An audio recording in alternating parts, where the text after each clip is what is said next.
Hi guys, it's Rhea here at our micro homestead. This is kind of a third installment in our rabbit caging experiment where we're using the hardware cloth to essentially make deep bedding pens for all of our rabbits. Our last one, we left off wondering, is our adventurous, unproven doe gonna try to get out? And at that point, she had not. Since then, and I want to be, in the effort of being completely honest and showing you guys, not every solution is a perfect solution. It's just what works best in the circumstances. Since then, she has gotten out twice. The first time, so I'm going to turn you. The first time she jumped from her pen into Dummy's pen, and we found them in the evening. There were no injuries. They were both pretty tired from chasing each other around. So once we got her, sorry, she's being real cute. Once we got her separated back, she immediately went to drink a bunch of water and to rest. So we thought, okay, we know she can, but let's see if it becomes an actual issue. We have the philosophy,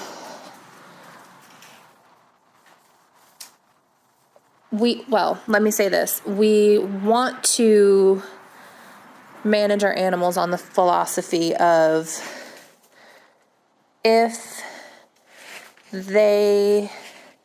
we put them in a setup that works best for other animals of the same type, and this one particular animal, for whatever reason, is not doing well in the setup, we will potentially consider culling that animal from our program.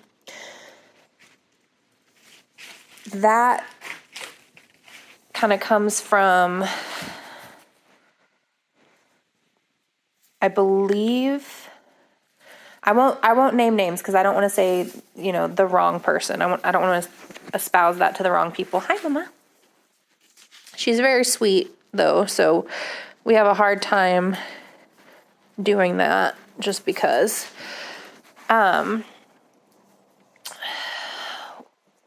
There are people who, for instance, if they have electric wire, electric fencing, and they have an animal get out of the fencing, there are people who will immediately call that animal. They don't want it teaching the others to get out. They don't want that curiosity bred into their program. These are livestock. They're supposed to be docile. They're supposed to be manageable. I think that makes a lot of practical sense. It's very hard to convince the heart of that. So we're giving chances. Ideally, if we had removed Pizza from the program as soon as she jumped into Dummy's pen, then our second instance might not have happened. So my husband went to work, David went to work, and I let the dogs out. And then I did some chores. This has maybe been, this was yesterday, so it had been a few days since Bubby wants some attention. Bubby, this is our buck. Yeah.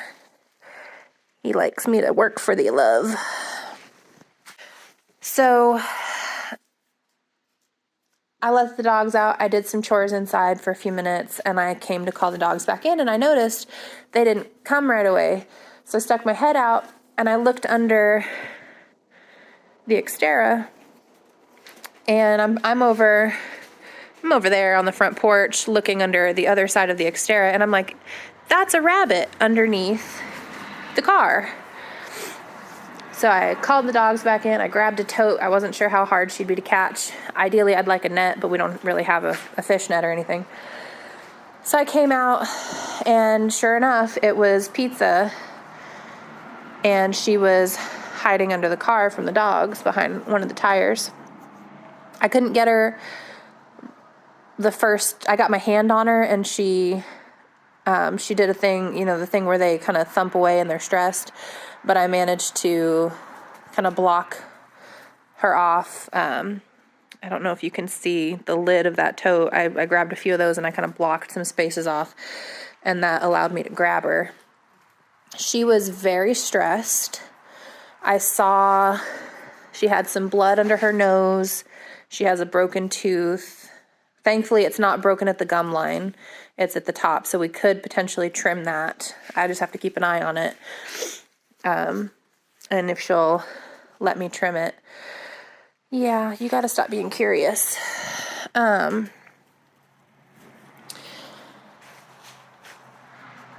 I was pretty sure. I messaged David and I said, look, I have bad news. This did happen with pizza. We have to prepare ourselves that if she doesn't make it, we're not going to do much intervention. That's why she has more hay in her pen than the others, is because, she was in shock. She wouldn't eat. So I covered her up to try to keep her warm. I think that did help. I closed, the garage was all open. I closed the door with all the lights off, give her some dim peace and quiet for the whole day. And I checked on her a couple times. And each time I checked on her, a couple hours apart, she was a little bit better. So I wasn't sure. I was worried. You have to be aware of things like crushing injuries, puncture wounds, if the dogs had got her around the chest and punctured into her thoracic cavity, which is the chest cavity. And then you get air in there. And, we are, I don't even know how far we are from the nearest vet, having just moved here. I turned you back around because she's being really cute, burrowing. Yeah, if something would have happened to her, you've got to worry about all sorts of things. We were either going to let her pass naturally or try to help that process humanely. And thankfully, that was not the case. She recovered. As you can see, she's being very energetic. Almost goofy, actually. Oh, and here's a little honeybee. Go back to your hive, bee. It's false spring. So we're very glad that didn't happen. So keep in mind, if you have, these pens are not truly secure. You've got open tops. We could take tarp clips. We've thought about, do we just smush these together? Clip them like that with tarp clips. We could. We just really want to avoid doing that if possible. I think that would minimize the space. It would make them a little more obnoxious for us to have to deal with. We want efficiency as much as possible. So keep in mind, if you have something like this and you're not willing to, follow through, she is just being a ham, then this might not be the best setup for you. We are going to work on actual wire cages for our breeders, and then eventually we want dog runs or rabbit tractors. We may put, we still haven't decided. We may put our breeders in dog runs individually on the ground. And do sort of like a separated colony style. I don't know if there's a name for that. Hi, what are you doing? Are you curious? They're all spooking today for some reason. I think they're getting their natural instincts kicking in. Oh, cute. And you got that one over there doing a little grooming. But this is what we have for now. Are you not getting enough attention? Come here. Come here. Get your attention. He can be a little hot and cold sometimes. So, no, these aren't perfect. I want to be completely honest and transparent with you on that. Another thing that my husband noticed, it might be hard to show you. Let me see if I can. On this 1/4 inch mesh where it's bending more,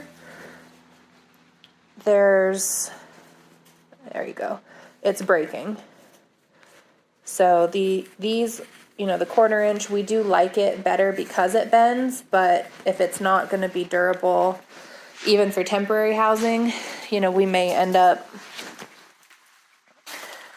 recommending this 1/2 inch mesh better. As you can see there on pizzas, it does bend a little, but not nearly so much.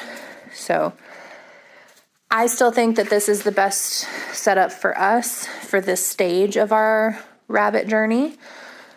I still recommend it if you guys have something similar going on to us, but be aware, if you have adventurous, goofy does or bucks, he's so handsome, they absolutely can get out. All right. Thanks for joining me today, guys. We'll leave you with a shot of Taco being a good mom.